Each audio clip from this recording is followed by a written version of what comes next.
Terra Luna Classic a récemment attiré l'attention des investisseurs, notamment en raison de la montée en flèche du volume du token. Selon les rapports, le volume hebdomadaire de Terra Classic a dépassé la barre des 2,27 billions sur Binance la semaine dernière, suscitant l'optimisme quant à la hausse potentielle du prix de l'Inc à 0,0005 $ la semaine prochaine. Jetons donc un coup d'œil rapide aux détails du rapport récent et voyons comment il pourrait augmenter considérablement le prix du token. La fondation Terra Luna Classic a récemment révélé que le volume de transactions de l'Inc a atteint un remarquable 2,27 billions de tokens sur Binance la semaine dernière.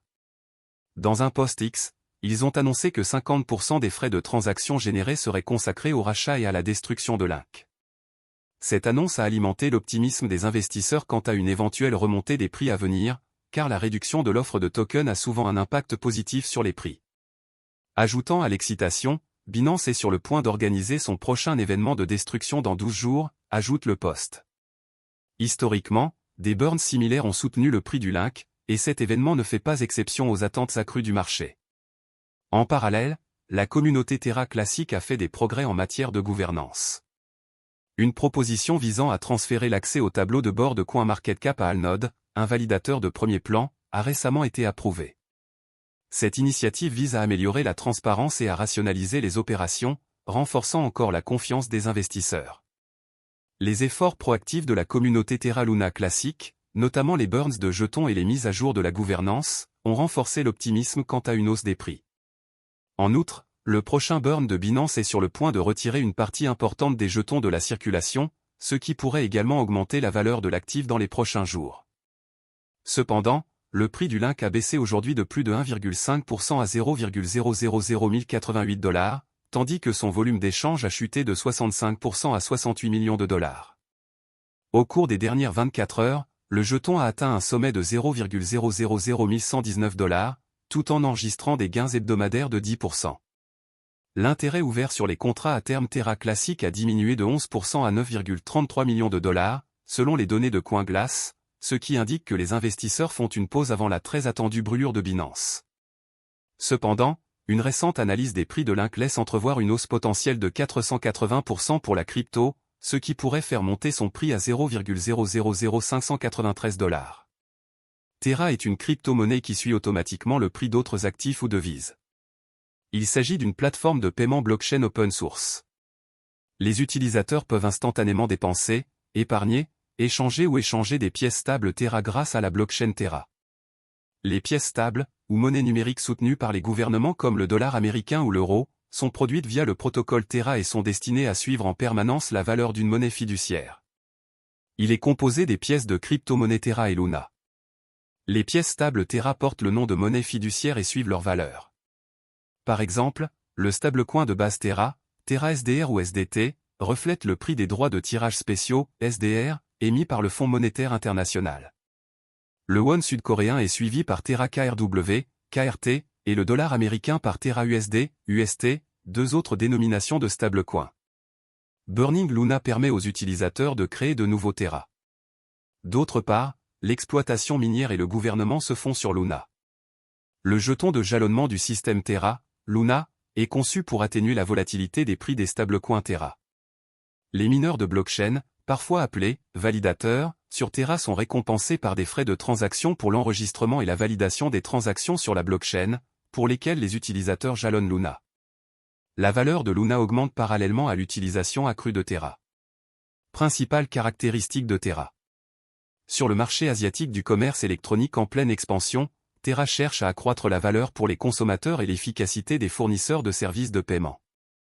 Terra s'attaque aux applications de paiement de détail établies grâce à l'utilisation de la technologie blockchain Cosmos.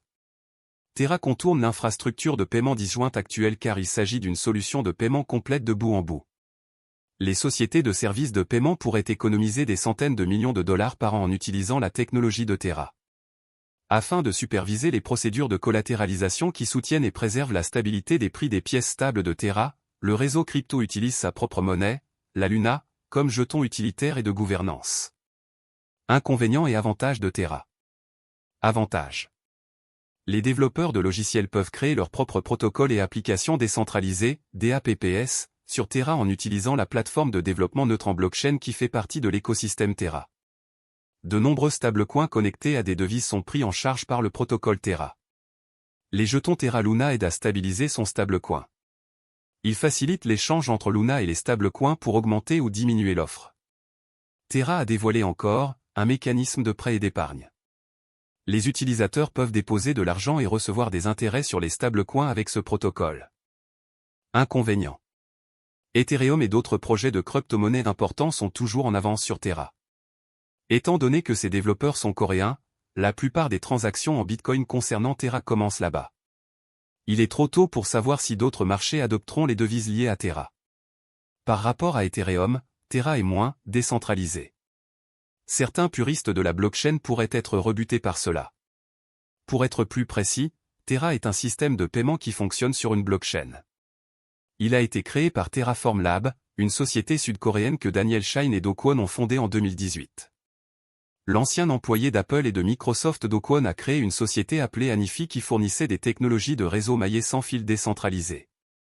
En plus d'être cofondateur de la société coréenne de commerce électronique Tmon, plus connue sous le nom de Ticket Monster, Shine est le fondateur et PDG de la société asiatique de technologie de paiement Shay, partenaire de Terra. Dans son objectif de devenir l'un des principaux fournisseurs de services de paiement et de financement décentralisés, DeFi, en e-commerce, Terra dispose d'un écosystème en pleine croissance dans le secteur des crypto-monnaies avec 114 projets dans les domaines DeFi, Web 3.0 et les jetons non fongibles, NFT. Plusieurs de ces initiatives consistent en une plateforme à rendement fixe avec un accès sans friction et des rendements d'emprunt s'appelle encore protocole. Shay, plus de 2 millions de Sud-Coréens utilisent cette application de paiement. Terra est une plateforme de loterie décentralisée basée sur la blockchain. Les synthétiques ou actifs fongibles qui imitent les prix réels des actifs peuvent être créés grâce au protocole Mirror. Protocole Tally, une place de marché en ligne où les artistes peuvent proposer des services et vendre leurs œuvres. Protocole Vega, une plateforme de trading et de frappe de produits dérivés. Le protocole Terra s'efforce de maintenir le prix du stablecoin Terra stable en s'assurant que l'offre et la demande sont toujours égales grâce à l'utilisation de l'arbitrage. En effet, le principal avantage des stablecoins provient de la stabilité du prix, évitant théoriquement la volatilité typique des crypto-monnaies. Luna absorbe la volatilité du stablecoin Terra et agit comme un contrepoids variable à celui-ci. Imaginez que l'ensemble de L, économie, Terra soit constitué de deux pools, un pool Terra et un pool Luna qui sont utilisés pour modifier les prix en offrant des incitations aux utilisateurs du réseau afin de comprendre le fonctionnement de Terra. Les développeurs travaillent encore beaucoup derrière le projet pour s'assurer que tout reste stable malgré le crash survenu il y a un an. Il y a quelques semaines, un article est apparu sur CoinGap indiquant que les créateurs de Terra Luna Classic ont déposé une proposition importante pour améliorer et introduire des produits dérivés pour le stacking liquide. Les développeurs veulent ajouter la prise en charge de Quicksilver, un protocole de stacking liquide interchaîne pour l'écosystème Cosmos, en modifiant les messages d'hôtes de compte interchaînes autorisés, selon la proposition. En conséquence, la chaîne Quicksilver peut envoyer des messages autorisés et créer, gérer et supprimer des comptes sur la chaîne Terra Luna Classic de manière transparente. Elle permettra également le jalonnement interchaîne sur tous les validateurs, ainsi que d'améliorer la liquidité et l'efficacité du capital en renforçant la sécurité et la décentralisation du réseau. De plus, elle supprime la nécessité pour un détenteur de position d'attendre une période de déblocage avant de vendre ses actifs mis en jeu. Compte tenu de cela, vous devez savoir que les créateurs de Terra Luna s'efforcent continuellement d'améliorer le projet. Ceci pour vous faire savoir qu'il y a encore de l'espoir pour Terra Luna, je pense que tout s'arrangera en temps voulu. De plus, je pense que l'investissement de Terra Luna peut vous rendre riche. Cependant, tout dépend du montant de votre investissement dans Terra Luna Classic, de vos attentes pour le marché et de la durée pendant laquelle vous êtes prêt à le conserver. Le jeton natif de Terra Luna s'appelle Link. La vidéo va maintenant prendre fin. N'oubliez pas de vous abonner, d'aimer, de partager et d'investir judicieusement. Cordialement.